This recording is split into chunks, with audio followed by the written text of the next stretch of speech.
What's up, guys? I've been going through my video game collections recently, and I'm gonna do my Wii collection right now. I think I did it once before.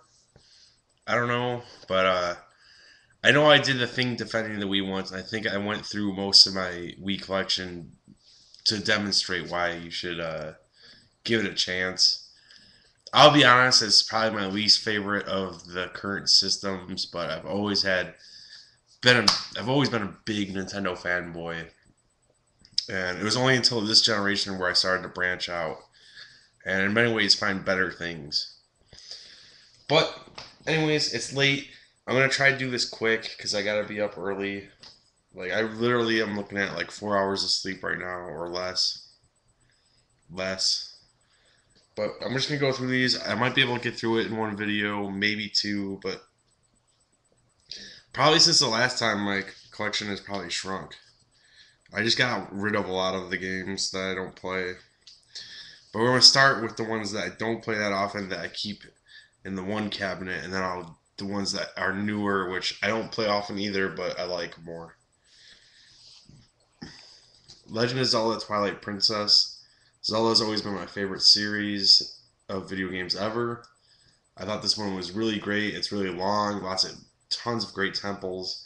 I bought this the night the Wii came out. I spent most of the night playing Wii Sports, but this I started this around like 4 or 5 in the morning and played it till like 7 in the morning that night. Wrapped the game up in like 2 weeks. I love it. The only problem with Twilight Princess is it has the shitty Wii controls, and it has a really long first segment. Like it takes like 3 hours to get into the first temple, which I'm just not a fan of. It's one of the reasons I thought Skyward Sword kind of sucked. Animal Crossing City Folk. This is a series that I've been a big champion of, but with each release I like less. This is nothing compared to this one has online, has all these other things. You can visit a city, blah blah blah. It's missing what made the GameCube one great. GameCube one gave you actual NES games as prizes. It had more interaction with the characters. It just felt more interactive. With this, it's like you don't get to choose your dialogue options. It's just like I'll do the task for you or I won't. Now I'm gonna get Animal Crossing on 3DS just so I could visit my friends' towns and shit. But Animal Crossing has been downhill since the first one. Super Mario Galaxy, the best game on the Wii. What more can you say? It's Mario and it's done really well and it has the best graphics on the Wii and some of the best gameplay. This is my favorite Wii game. Wario Land Shake It, 2D platformer, nice cartoony art style, great animation. It's a good 2D platforming game. It's short, but it's cheap now, so get it. If you want something like that for your Wii. Ooh, this might be like the cream of the crop of my collection. Metroid Prime Trilogy.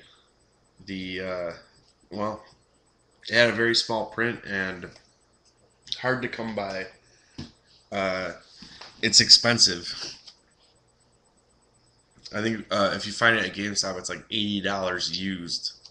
So just imagine. But as far as this goes, I love Metroid Prime 1. I'd rather play it with a standard controller instead of the pointer controls in this. The rest of the Metroid Prime trilogy is good.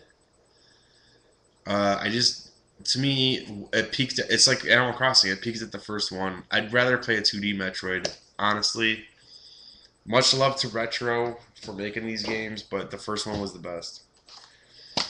Resident Evil 4, a port of the classic GameCube game, the last great Resident Evil. It's different. It's the one that changed the series, but it's just, I mean, Resident Evil or not, like, you can't compare it to an old survival horror. Just judge this game on its own, and it's one of the best games of the last decade. Super Paper Mario, it's different than the other ones because doesn't have the turn-based RPG stuff going on, or like the turn-based RPG combat, but it has the cool 2D, 3D mechanic, and it's a good game. It's a little long-winded when it comes to dialogue and stuff. You just kind of want to play it, and I don't know. This is one that I might go back to one day, but honestly, I'd probably rather play the first Paper Mario. And I'm not a big fan of turn-based combat, so I don't know what that says. Now these are the ones I keep in the other thing out here that's not the cabinet. So these are like newer, or I think I might play them again. And yeah, I'll definitely be able to get through this video in one clip. Super Mario Galaxy 2. One of the few straight sequels for a Mario game where it's just like, we did this one, we're going to do another one based on the same concept, same type of levels, this and that. Most people prefer this one, and I don't. I like it. I just think it's very hard, but if you're up for a good platforming challenge, go for it. Great music. I mean, I can't say anything wrong about this game. Like Super Mario Galaxy 1 and 2 are up there with each other. They're both amazing. I just prefer the first one because it was the first one to do what this game is doing. So when Super Mario Galaxy 1 came out, it all felt really new. And this just felt like more of the same with like you have a few more suits and abilities, and they made it hard as hell. Which, you know, I don't need Dark Souls in my Mario. I just want to play a Mario game. Next up is a very, very underrated game that I love to death, and I can't wait for its sequel. And if you're a fan of anything Disney, especially the parks, like the, you know, Disney World or Disneyland, Warren Spector's Disney Epic Mickey. Uh, this is a great Nintendo 64 style era platformer where it's just a 3D platformer where you get to roam around and do shit, and all the levels are based on old Disney attractions or forgotten cartoons and this and that. A lot of charm, a lot of heart, great music, great production values. This is actually, believe it or not, I tried to argue this on our podcast for Game of the Year 2010. Of course, I've lost. I think I want to say Halo Reach won. I loved Halo Reach, but I really love this game. I can't wait for the sequel. If you like Banjo-Kazooie, if you like Super Mario 64, you like stuff like that, if you're a fan of Disney, especially Disney World or Disneyland, you're going to love this freaking game. Give it a chance. And I can't wait for Epic Mickey 2. I have that pre-ordered. I can't wait for it. Tiger Woods 10. I like golf games, golf video games. I'm not a big sports fan, so even if you're not a big sports fan, give golf games a try. They have an RPG element, especially the Tiger Woods ones, where you build up your character, and the more you build them up, the better you get at the game. It's cool like that. Like you have all these stats you can build up. So you can focus on power, or you can focus on accuracy. And it's just like golf is a fun, relaxing game when it comes to the video game version of it. And uh, this one on the Wii, it was the first one that did the motion control version of it, and this is actually when they did the Motion Plus, so it gives very like, so whatever you're doing with your Wii remote, the club is gonna follow pretty accurately in the game. They have a very fun mode in it called disc golf. You know, it's disc golf, which works really well. Honestly, I kind of love the Tiger Woods games. I haven't bought one in a couple of years. This is the last one I bought, and they work great on the Wii. They really are great on the Wii. If you can find them for cheap, pick them up. Make sure you have Motion Plus. It's not nearly as good without it. The only thing is lately, if I'm going to buy another golf game, the last one I bought was on my 3DS, and the thing about this is very well done if you want to get up and pretend you're playing golf. But generally, golf, when you play it in a video game, you just kind of want to sit on your ass and relax and enjoy like the peaceful scenery and just sit there with the controller. I don't know. I don't know where I'm going with that, but Pikmin, I think it's the last great game Nintendo and Miyamoto did. This was a launch title for the GameCube. They redid it for the Wii. I don't care which version you play, they're pretty much the same. I mean, the Wii controls are maybe a little smoother, but at the same time, I'm like I said, I'm kind of more of a standard controller type guy. Either way you play Pikmin, you must play it. It's just a great strategy game from Nintendo, where you're controlling a bunch of fucking little Pikmin, like your little lemmings. They all have different powers, and you're trying to get them to help you. I actually prefer the first one. Most people like Pikmin 2, which is a really rare find. It will be coming out to the Wii actually this summer because they have nothing else to put out on the Wii. But the GameCube version, if you find it used, it's going to run you at least 20, $30. But I absolutely love Pikmin. I really do think it's Nintendo's last great franchise, that and Animal Crossing. But unlike Animal Crossing, where they let it go to shit, Pikmin has a lot of awesomeness to it, and it will be probably the main reason I'll buy a Wii U or whatever they call it when it comes out this fall. If you're a Nintendo fan, if you like Miyamoto, if you like Mario, you like Zelda, you must play Pikmin. If you haven't played it, you're missing out. This is a great fucking game. Buoyancy Blob from Way Forward. It was them doing a little reboot of this old NES game, which was, I guess, not that great. I don't remember that well.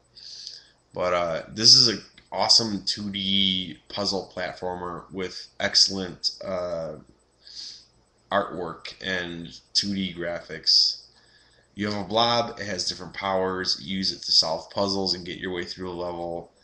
Play this for the amazing art and the smart puzzles. This is actually, and you could get this new for $10. It's so worth it. It really is. It's a great overlooked game.